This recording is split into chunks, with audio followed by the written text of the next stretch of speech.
의자만 해. 저 큰 의자 있지. 진짜 딱 저거만 조금 쳐가지고 저거만. 안녕하세요. 와우. 그동안 평안하셨습니까? 네. 오늘은 전도서 네 번째 강의입니다. 오늘 제목은 약간 자극적일 수도 있는데요. 나 자신만을 위한 쾌락. 그렇게 추구하다 보면 늘 허기지고 목마르지 않던가 하는 그런 질문으로 오늘 본문 말씀을 함께 나누도록 하겠습니다. 네. 오늘 강의 들어가기 전에 지난번 강의 기억나는 것 있으면 누가 말씀하실까요? 예. 저는 지난 강의에서 그 지식과 지혜로 그 분류한 네 가지 유형이라 그럴까요? 사람의. 예. 그게 기억에 남는데요. 그 지식만 있고 지혜가 없는 자는 교만하다. 그리고 지식은 없으나 지혜가 있는 사람은 우리가 이 배움의 길로 많이 인도를 해줘야 된다.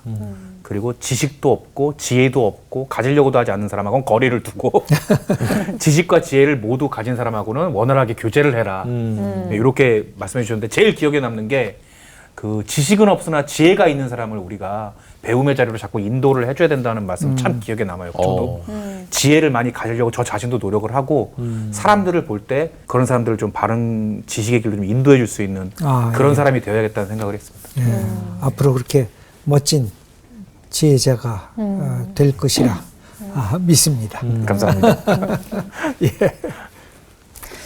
저는 지난 시간에 지혜는 인간에게 번뇌를 가져다 주긴 하지만 진정한 참다운 삶을 살게 한다. 하지만 이 지혜는 겸손으로 향해야 된다라는 말씀이 정말 교만이 아니라 겸손으로 향해야 된다. 이 말이 기억이 남아요.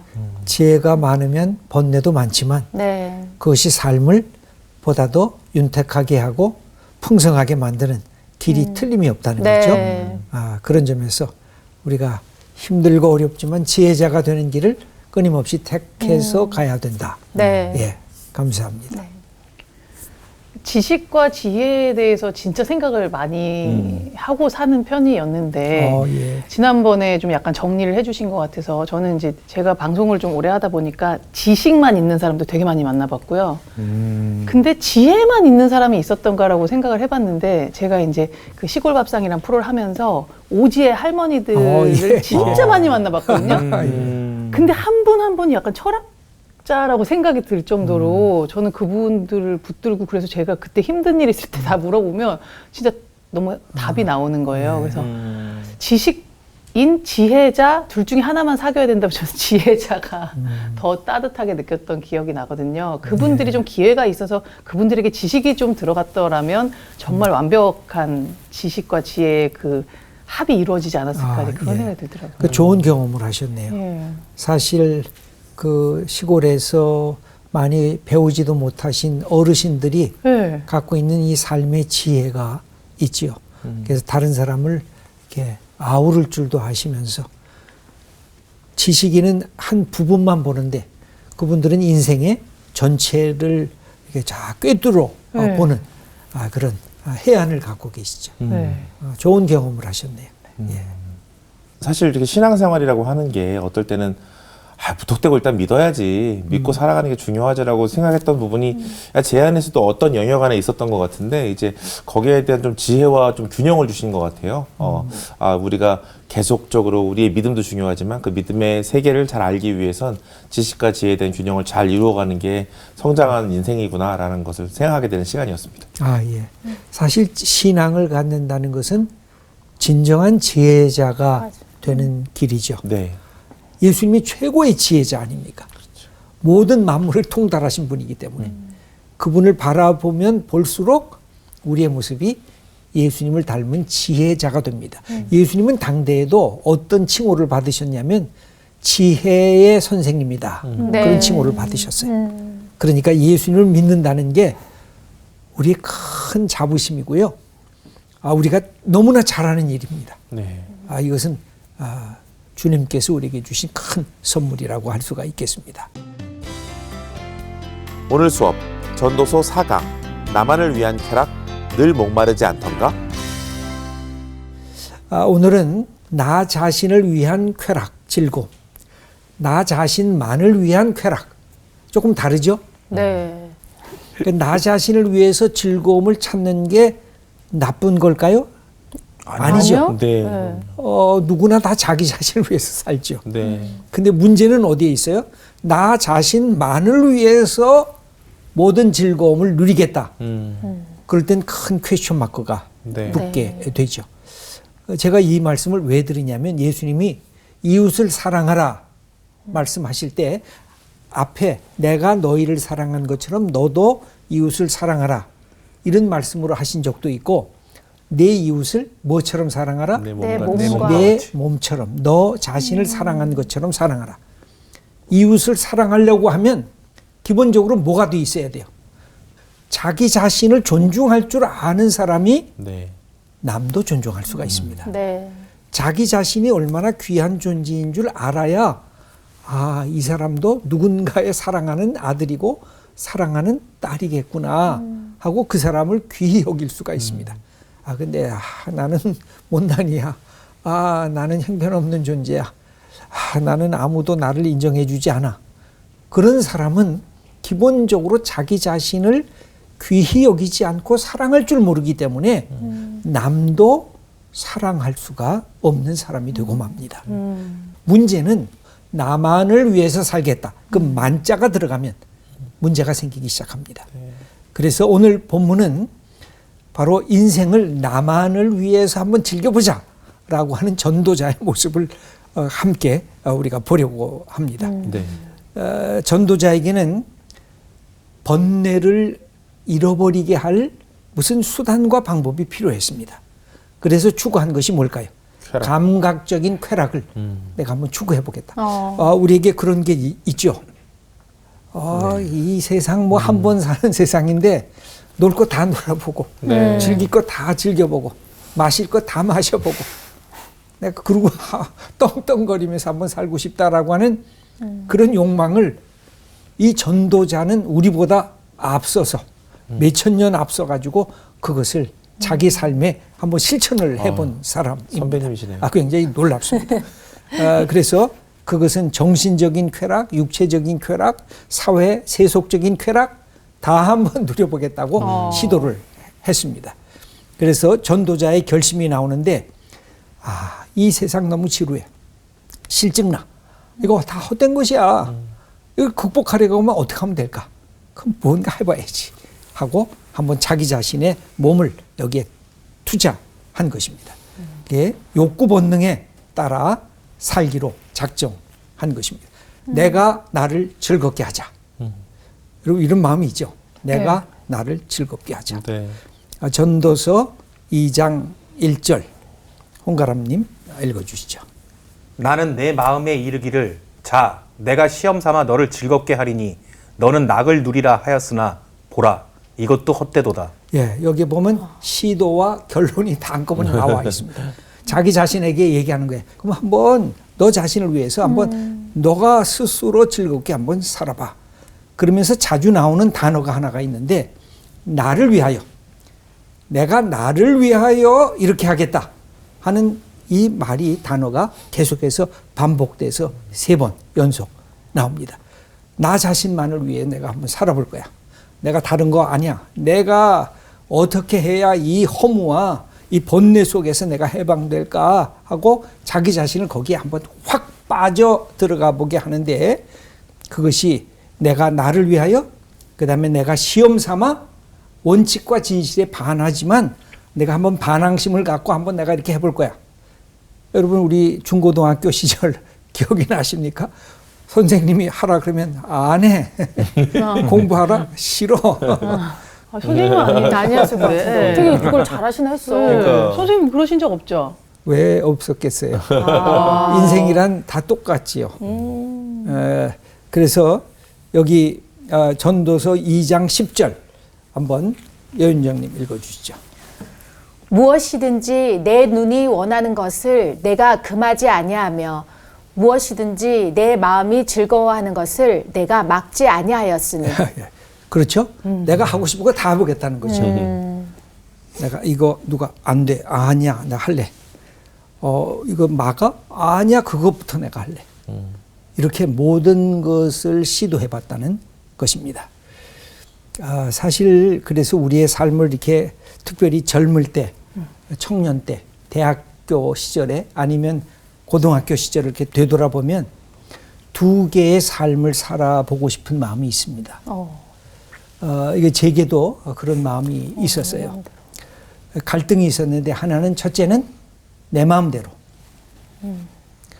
나를 즐겁게 마음껏 놀면서 살아보고 싶은 마음. 그냥 누가 방해하고 간섭하는 것 없이 그냥 다 해보고 싶은 마음. 근데 신앙을 갖고 있으니까 또 하나의 마음이 있는데 주님 뜻대로, 내 뜻이 아니라 주님 뜻대로 아주 헌신된 거룩한 존재로 살아보기. 이런 마음이 없었어요? 아유, 엄청 많았죠. 그렇죠. 그죠? 네. 지금도 문득문득 들어오죠? 네네. 누군가가 통제를 하지 않으면, 네. 누군가가 옆에서 지켜보지 않으면, 이거 뭐 책임성 없이 내가 그냥 막 내 자신을 마구 던지고 내팽개치면서 살고 싶은 마음. 근데 인생은 단 한 번의 삶. 반복과 재생이 되질 않는 게 인생이라고 하는 것. 네. 리셋이 안 되는 거죠, 리셋이. 이게 우리의 삶을 한 길로 가다가 나는 가겠다. 나는 젊을 때는 망나니 짓 하다가 내가 하고 싶은 거 다 하다가 죽기 잠깐 전에, 5분 전에 주님 제가 잘못했습니다. 용서해 주세요. 제가 이제 주님 잘 믿겠습니다. 그렇게 살고 싶다고 이야기하는 청년들도 있죠. 많이 봤어요. 네. 왜 꼭 지금부터 예수를 믿어야 돼요? 나중에 늙어서 죽기 전에 예수를 믿으면 안 돼요. 그래서 제가 그런 말을 하죠. 너 언제 죽을는지 너 알아? 그치. 맞아. 언제 내 인생이 끝날는지 몰라. 내 인생이 젊을 때 네 마음대로 하다가 마지막에 싹 돌아갈 것 같아? 아니야. 그대로 그냥 끝나버려.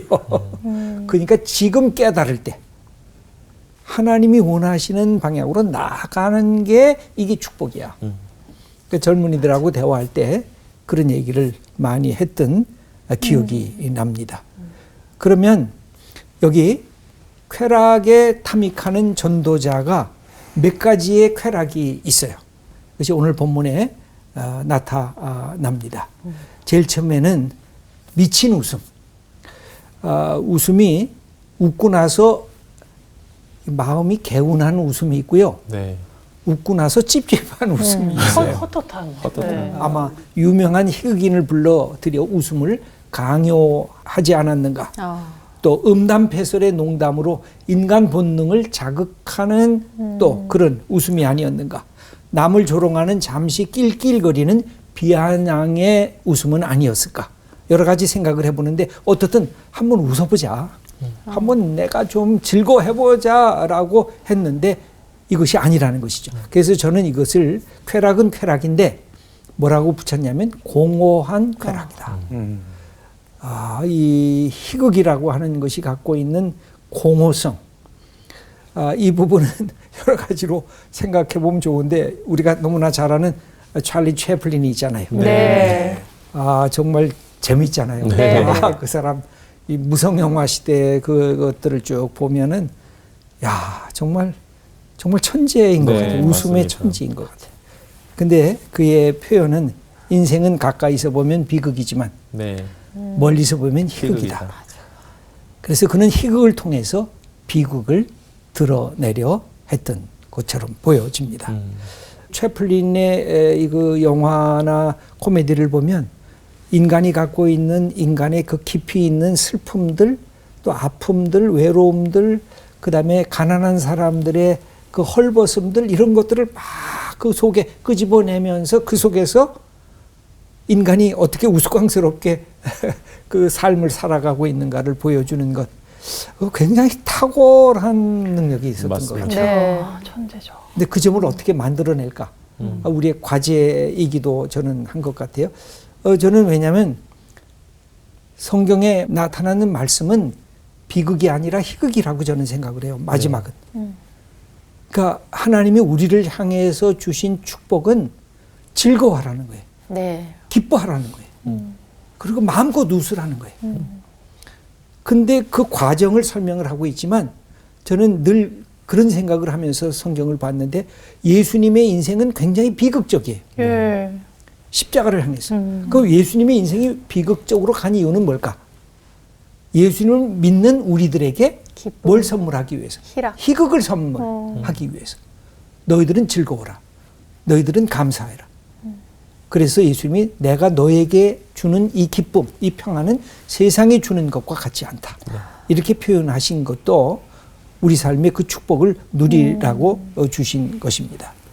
그래서 시편 126편 1절과 2절 말씀 읽어 주시겠습니다.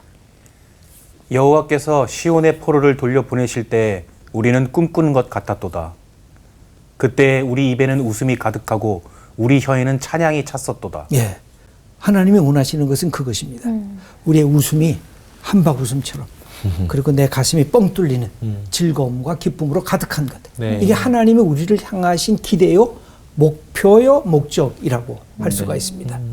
이스라엘 백성이 바벨론 포로 생활을 끝나고 고국으로 귀환할 때 그 기쁨을 노래한 시입니다.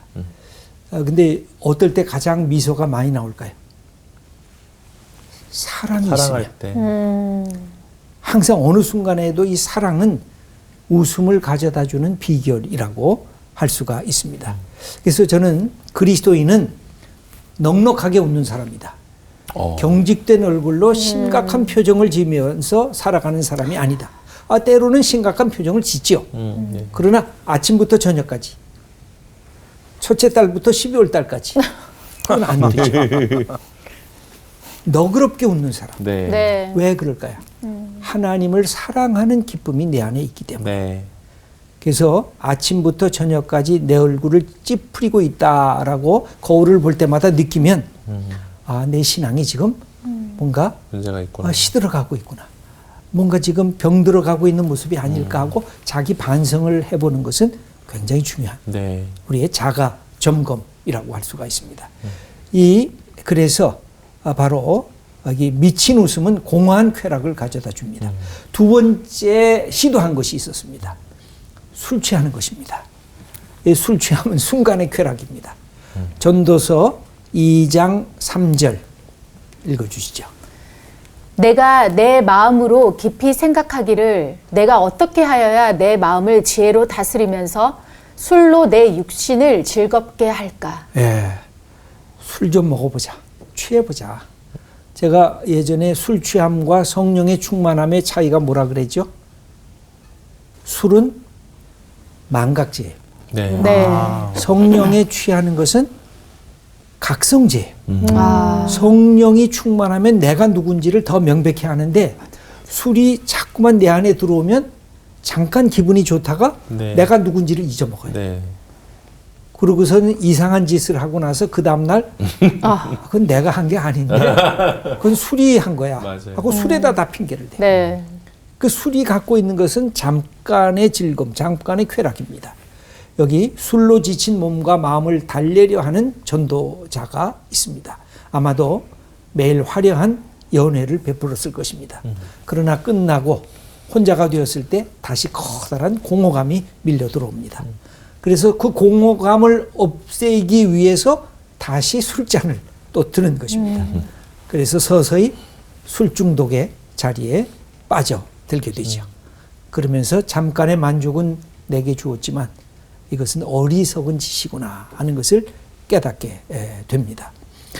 세 번째입니다. 이제는 놀랍게도 사업을 해보겠다 하고 하는데 전도서 2장 4절 쭉 나오는데 한번 읽어주시죠. 나의 사업을 크게 하였노라. 내가 나를 위하여 집들을 짓고 포도원을 일구며 여러 동산과 과원을 만들고 그 가운데 각종 과목을 심었으며 나를 위하여 수목을 기르는 살림에 물을 주기 위하여 못들을 팠으며 남녀노비들을 사기도 하였고 나를 위하여 집에서 종들을 낳기도 하였으며 나보다 먼저 예루살렘에 있던 모든 자들보다도 내가 소와 양 떼의 소유를 더 많이 가졌으며 내 마음으로 깊이 생각하기를 내가 어떻게 하여야 내 마음을 지혜로 다스리면서 술로 내 육신을 즐겁게 할까? 예. 여기에 자주 나오는 단어가 뭐예요? 내가 나를 위하여. 4절, 6절에 보면 나를 위하여. 네. 7절에 보면 나를 위하여. 내가 나를 위해서 뭔가 해보겠다고 일종의 사업가예요. 네. 해보고 싶은 거 지금 다 해보는 거예요. 그냥 내가 여기 과원도 만들고 노비들을 사기도 하고 나를 위해서 모든 것들을 다 소유를 해보았는데 그것이 아무것도 아니라는 것이죠. 네. 그래서 여기 보면 일종의 일중독에 빠진 네. 사업가처럼 보여집니다. 내가 지금까지 무엇을 위해서 이렇게 열심히 달려왔는가. 소유욕은 항상 뭐를 유발한다고요? 조금만 더, 조금 더, 조금 더. 그러면서 불만족을 계속 유발하는데 나를 위하여 무한한 나의 욕망을 향한 일중독에 빠져 있는 것이 이 전도자가 갖고 있는 위기라고 할 수가 있습니다. 이때 하나님의 음성이 우리 다른 성경 구절입니다. 들려옵니다. 이사야 55장 2절 말씀입니다. 너희가 어찌하여 양식이 아닌 것을 위하여 은을 달아주며 배부르게 하지 못할 것을 위하여 수고하느냐. 내게 듣고 들을지어다. 그리하면 너희가 좋은 것을 먹을 것이며 너희 자신들이 기름진 것으로 즐거움을 얻으리라. 예, 양식 아닌 것을 위하여 은을 달아주며 배부르게 하지 못할 것을 위하여 그렇게 수고하느냐.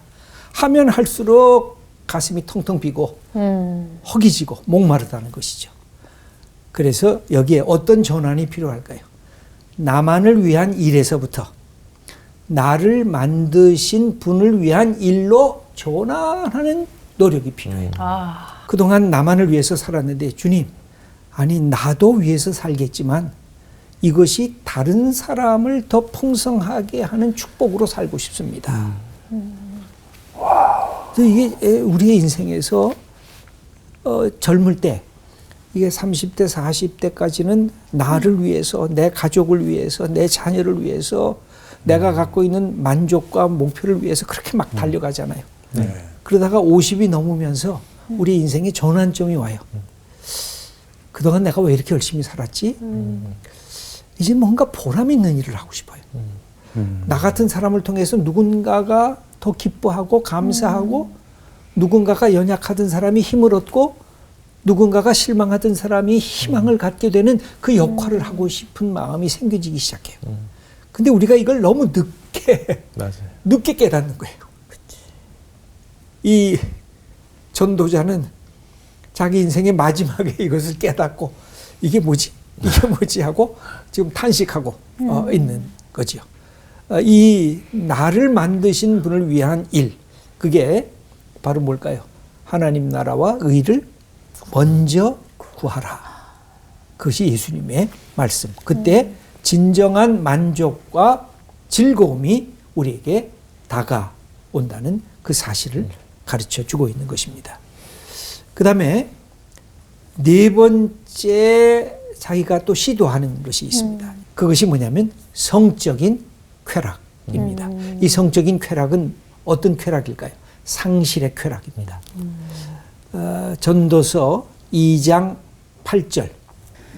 또 노래하는 남녀들과 인생들이 기뻐하는 처첩들을 많이 두었노라. 예, 처첩들을 수없이 내가 뒀다는 것입니다. 이 힘 있는 권력자들, 부자들, 재물이 있는 사람들이 갖게 되는 위험성을 표현한 건데 열왕기상 11장 3절 말씀도 한번 읽어주시죠. 왕은 후궁이 700명이요 첩이 300명이라. 그의 여인들이 왕의 마음을 돌아서게 하였더라. 예, 이 왕이 누구죠? 솔로몬. 네, 솔로몬입니다. 솔로몬의 후궁이 700명이에요. 첩이 300명이에요. 요새는 상상이 안 되는 우리 로몬이요. 로몬이요. 로곤이요. 갑자기 형이 됐네. 예. 여기에는 뭐가 없을까요? 성적 쾌락은 있는데 사랑. 사랑이 없죠. 네. 그러니까 이게 참 성은 사랑이 함께 동반되지 않으면 굉장히 위험한 쪽으로 가게 됩니다. 사랑 없는 성, 사랑 없는 섹스, 인격적인 만남이 상실된 성은 그 자체만을 추구하는 방향으로 가기 때문에 말초신경을 만족시켜 줄지는 몰라도 마음을 채워주는데 끊임없는 한계성을 이렇게 보여줍니다. 그래서 앞부분에 얘기한 허탈한 웃음도 사람이 이것을 잠깐 잊어먹으려고 하면 어디로 가요? 섹스로 가요. 또 일 중독의 고단함도 어디로 가요? 이것도 섹스로 가요. 술 취하고 나서 어디로 가요? 맞아. 이것도 섹스로 가요. 근데 요 사이는 이게 더 위험한 마약과 또 도박과 이런 것들이 여기에 함께 같이 어울려져 있으면서 여기서 벗어나기가 너무 어려운 네. 이 시대적인 환경으로 지금 놓여져 있습니다. 그 성적인 쾌락의 결과는 뭘까요? 두 가지 상실이 나타나는데 하나는 자기 상실, 하나는 가정 상실의 위기가 다가옵니다. 저는 요사이 왜 결혼도 하지 않으려고 하는가. 근데 결혼하지 않으면서도 성은 즐기려고 하거든요. 이게 이 시대가 갖고 있는 현상이거든요. 결혼하지 않아서 성을 안 즐기고 나는 그냥 혼자 독신으로 이렇게 깨끗하게 살겠다 그런 것은 아니거든요. 네. 보면은 성은 완전히 노출이 더 되어 있어요. 그런데 결혼은 안 하려고 해요. 이건 책임지기 싫다는 뜻이거든요. 사랑 없는 섹스만을 내가 누리겠다고 하는 그런 시대 속에 우리가 살고 있습니다. 이것은 진짜 쾌락으로 채워지지 않는 목마름이라고 할 수가 있습니다. 그래서 세상 쾌락의 원천이라 여기던 것을 향하여 이렇게 달려간 전도자가 깨달은 것이 뭘까요? 다 헛것이야. 다 무익한 것이야. 근데 이제 다른 사람들은 얘기할 거 아니에요. 아니 너는 다 그렇게 경험했으니까 무익한 것이고 헛것이라고 했는데 나는 아직도 경험도 못했단 말이야. 나도 경험해야 되지 않느냐. 이것이 이제 우리가 갖고 있는 또 하나의 유혹이라고 네. 할 수가 있습니다. 여기 전도서 2장 11절 말씀입니다. 오늘 본문에 나오는 말씀입니다. 그 후에 내가 생각해 본즉 내 손으로 한 모든 일과 내가 수고한 모든 것이 다 헛되어 바람을 잡는 것이며 해 아래에서 무익한 것이로다. 예, 여기서 자기가 반성을 하는 것입니다. 내가 생각해 본즉 이거 다 이렇게 했지만 보니까 이거 아무것도 아니네. 네. 그리고 다 헛겁디기네 하고 그 모든 것이 바람을 잡는 것과 같은 해 아래서 무익한 것임을 깨달으면서 자기 실존을 그대로 고백하고 있습니다. 예, 홍가람님 모처럼. 네. 그 여기 이 전도서를 쓰신 분은 이제 말하자면 저 지금을 살아가는 저희들은 뭐 상상도 못하는 쾌락의 끝까지 찍고 오신 분이고 그 아주 어떻게 보면 정말 단순한 질문인데 예를 들어서 월요일부터 금요일까지는 직장에서 열심히 일하고 토요일 날 이제 친구들 만나서 당구한 게임 치고 소주 한 잔 먹고 코인 노래방 갔다가 집에 와서 자고 일요일 날 또 교회 나와서 열심히 예배 드리고 다시 또 월요일부터 금요일까지 직장에서 열심히 일하고 이런 삶은 어떤 겁니까? 잘못된 쾌락입니까? 잘못된 삶입니까? 지금 그렇게 자기가 혹시 고백 성사를 제일 여기서 중요한 평범한 건 삶을 얘기한 거죠. 어떻게 보면 제일 평범한 삶. 그게 네. 소주가 한 잔이냐, 열 잔이냐. 네. 지금 이제 우리가 갖고 있는 삶에서 한 가지 문제점이 있다고 하면 우리 하나님이 언제 나의 하나님이신가? 예수님을 주님이라고 해서 주인이라고 고백하는데 언제 나의 주인인가?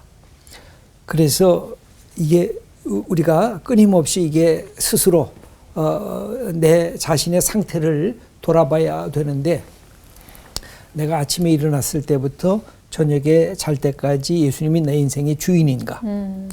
예수님이 주인이면서 내가 즐거워하면서 즐기는가? 내가 직장에 나갔을 때 예수님이 내 인생의 주인이어서 내게 맡겨진 일 열심히 하면서 내 옆에 있는 동료들과 내가 멋지게 대화하고 같은 일에 작업을 하면서 일을 하고 있는가? 내가 집에 돌아와서는 내 사랑하는 가족과 함께 즐거워하고 있는가?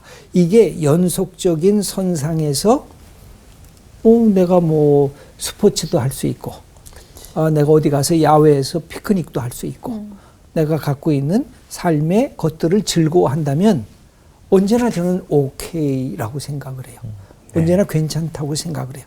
근데 이것이 이분법적으로 네. 주일날은 하나님께, 월요일부터 토요일까지는 하나님, no touch. 이건 4시간인데요. 이건 하나님 간섭하지 마세요. 이건 내가 마음대로 하는 것, 왜 하나님이 자꾸만 내게 삶에 들어오시려고 하세요. 내가 주일날 잘 가서 예배드리고 하나님 찬양하고 하나님 높여드릴게요. 이것은 굉장히 위험한 신앙으로 네. 이렇게 변질될 수가 있죠. 그러나 하나님이 나의 하나님이시고 예수님이 나의 주님이라고 하는 것에 내가 자존감을 갖고 하나님이 주신 이 세계를 즐거워하는 것, 먹고 마시는 것을 기뻐하는 것, 내가 사랑하는 아내와 부부 관계를 갖는 것을 감사히 여기는 것, 내가 사랑하는 친구들하고 마음껏 즐거워하는 것, 저는 그건 귀하고 아름다운 것이라고 생각을 해요. 그래서 뭐 영화도 볼 수 있고, 둘이 어디 같이 가서 운동을 같이 할 수도 있고, 그런 부분들은 전혀 문제가 없다고 저는 생각을 해요. 근데 그것을 일관성 있게 내 삶을 이렇게 진행해 나가고 있느냐 하는 그 차이가 비슷한 것 같은데 결정적인 네. 결과의 차이를 초래하고 있지 않은가 생각해 봅니다. 그래서 해 위에서 이 땅에 오신 분이 누구죠? 예수 그리스도. 예수님. 그분이 하신 말씀을 우리 함께 읽어 보겠습니다. 요한복음 4장 13절 말씀입니다. 예수께서 대답하여 이르시되 이 물을 마시는 자마다 다시 목마르려니와 내가 주는 물을 마시는 자는 영원히 목마르지 아니하리니 내가 주는 물은 그 속에서 영생하도록 솟아나는 샘물이 되리라. 예. 그 예수님께서 이 사마리아 여인과의 대화 속에서 하시는 말씀인데 인생이 목마르다는 것입니다. 네. 자기가 갖고 있는 삶을 열심히 사는 사람일수록 목마릅니다.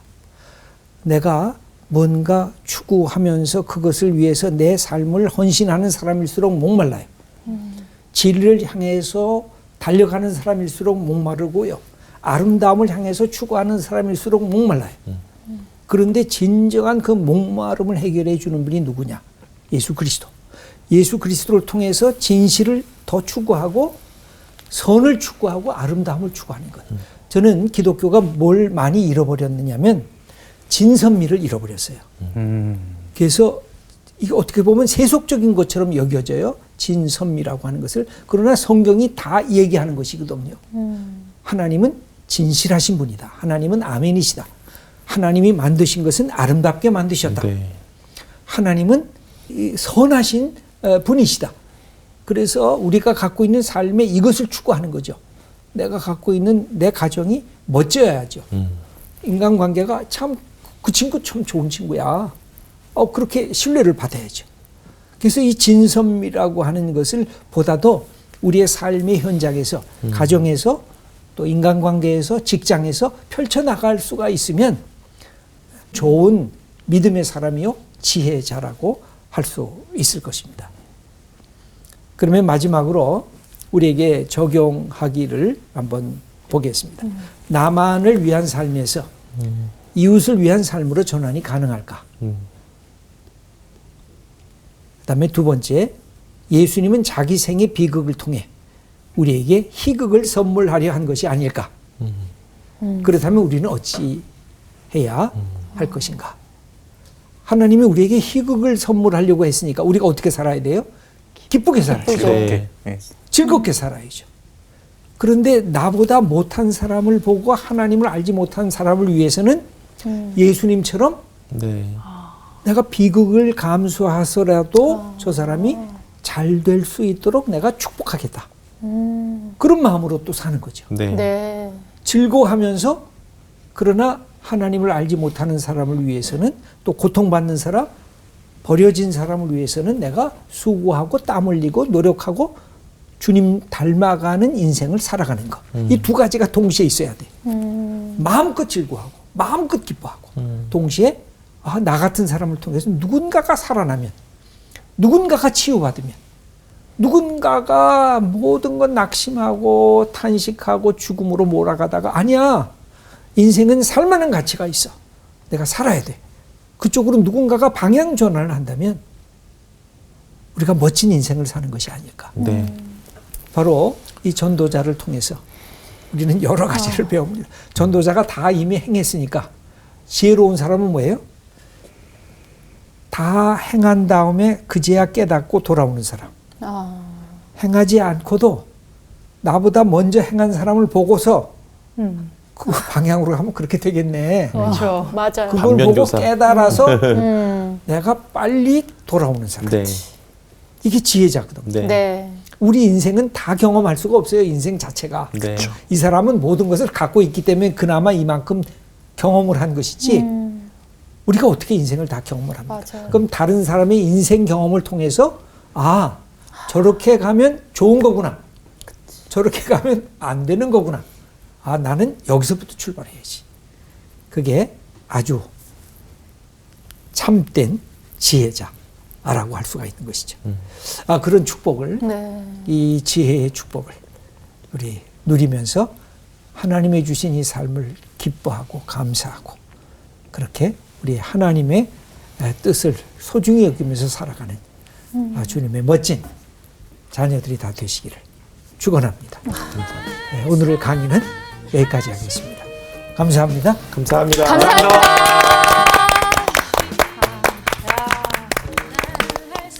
진짜 쾌락에 대한 그러니까. 얘기는 진짜. 누구든 궁금할 거야. 안 믿는 맞아. 사람도 대체 이거 쾌락을 다 포기하고 예수 믿으면은 다 포기해야 되는 거 아니야? 이거 아니하는데 오늘 딱 명료하게 대답을. 아니 왜 이런 말이 있잖아요. 그걸 꼭 가봐야 알아?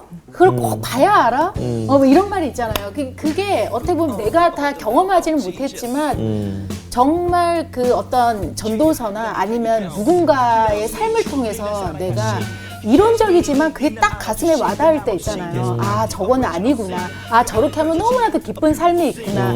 예, 그게 오늘 정말 그 어떻게 보면 핵심이지 않을까 이런 생각이 들었어요. 근데 솔직히 저희 이렇게 솔직하게 가슴 손을 얹고 저희가 이제 뭐 학창 시절이나 네네. 대학교 때 좀 놀았잖아요. 많이 그러셨어요? 놀지 않았어요? 잘 놀았잖아 오빠가. 잘 놀았지. 좀 일찍 놀아서 이게 좀 부질없다는 생각을 좀 미리 할 수도 있는 그쵸, 것 같아요. 맞아요. 그래서 맞아. 네. 해보면 별거 없거든. 그렇지. 그러니까. 그리고 하나님 진하게 만나면 이게 제일 이게 좋거든. 너무 기쁘거든. 기쁘거든. 맞아. 그걸 깨달았을 것 맞아요, 같아요. 맞아요. 네. 아니 그 자기 생애 비극을 통해서 우리 희극을 선물해 주셨다는 말씀 너무 마음에 와닿고 맞아. 사실 제가 청소년 회복 시설을 하고 있는데 거기 애들이 이제 소년 심판 받고 온 애들이에요. 근데 이제 그 친구들이 아무래도 이게 업앤다운도 너무 심하고 말도 잘 안 듣기 때문에 워낙 제가 사람을 잘 품는데 한 아이가 너무 말을 안 듣는 거예요. 내가 그래서 나 공부를 시키다가 나도 공부 못 시키겠다. 포기하겠다고 했더니 그 옆에 있던 다른 아이가 저한테 그런 얘기를 하는 거예요. 선생님마저 포기하시면 쟤는 어떡하냐고. 근데 그때 되게 막 가슴이 절절했던 기억이 있었거든요. 오늘 말씀 들으면서 그때 생각이 좀 나가지고 또 은혜가 됐던 시간이었어요. 진짜 뭉클하다. 진짜 좋은 일 많이 진짜. 하셨어요. 네. 사실 여기 전도자님처럼 살면 요새는 뭐 이런 성경적인 걸 떠나서 저기 감옥부터 가잖아요. 그렇죠. 네. 그럼요. 그죠? 네, 네. 청송에서 만날 수 있어요. 그쵸. 여기 이분처럼 지금 현실에서 이분처럼 살면 바로 감옥으로 가죠. 그럼요, 연애 그럼요. 천명하고 막 그쵸, 그쵸. 혼인자. 예. 근데 이제 평범한 우리들이 사는 데 있어서 그 아까 선생님께서 말씀하셨다시피 그 어떤 행동을 하고 뭐 일터에서건 우리가 휴식을 갖거나 놀 때건 이렇게 예수님 안에서 그 마음을 갖고 이제 생활하는 게 참 중요한 것 같아요. 맞아요. 그 정말 마지막으로 하나 더 하고 싶은 얘기는 우리에게 희극을 주셨잖아요. 맞아요. 예수님께서 정말 성경 말씀에 항상 기뻐하라는 되도록이면 기뻐했으면 좋겠어가 아니라 그게 정말 우리에게 필요한 명령이구나. 우리는 정말 기뻐하면서 살아야 되는구나. 네. 굉장히 기뻐 보이세요 지금. 맞아요. 엄청나게 감사합니다. 기뻐하면서 마무리하죠. 네, 좋습니다. 기뻐합시다.